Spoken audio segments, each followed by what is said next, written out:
everyone, I'm Katie and I'm your story lady. Today I want to share some tips with you about raising readers and increasing literacy in your own home. So the first tip that I have, and these are all personal tips, so the first tip is to start young. Even babies like to be read to, and you might feel like your baby's not comprehending what's on the page, but they're still connecting with you and the words on the pages by hearing your voice and your inflection and by seeing the beautiful bright colors and the contrasts on the pages. And also by feeling the book, they're connecting with you and the pages and the words. And best of all, they're connecting with you by experiencing your loving presence with them, which is something that's irreplaceable. And Usborne Books and More has some awesome books for babies. And my very favorite right now is called That's Not My Lamb. This book is a board book. It's a touchy-feely board book, which means that my daughter, who's 5 months old, can use her little fingers and feel different textures.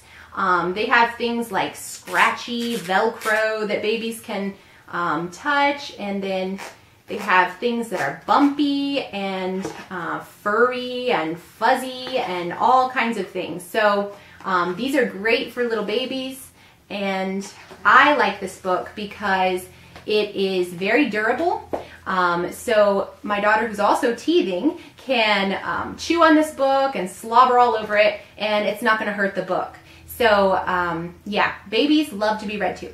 My second tip is to read often and to be consistent and excited about it.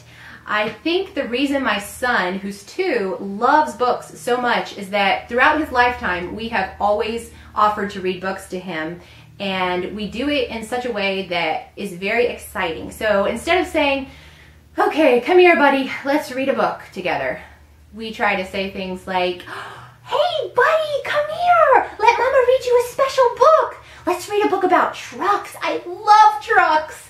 And that way, my son is like, oh, wow, okay, let me go get a truck book. And he's happy to sit down and read with me. So yes, read often. Be excited about it. And your children will be more inclined to read with you. The last tip that I have, tip number 3, is to change it up. And what I mean by that is to, if your child is fortunate enough to have several books, then you have some in their bedroom or in the living room.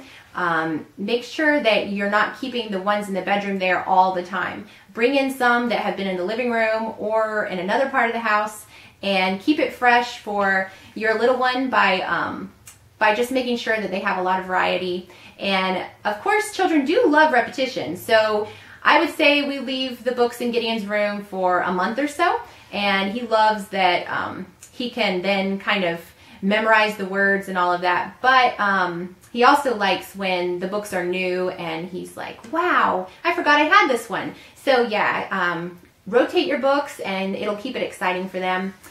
And I think that's it. So I hope that these 3 tips were helpful, and I wish the best for you and your reader.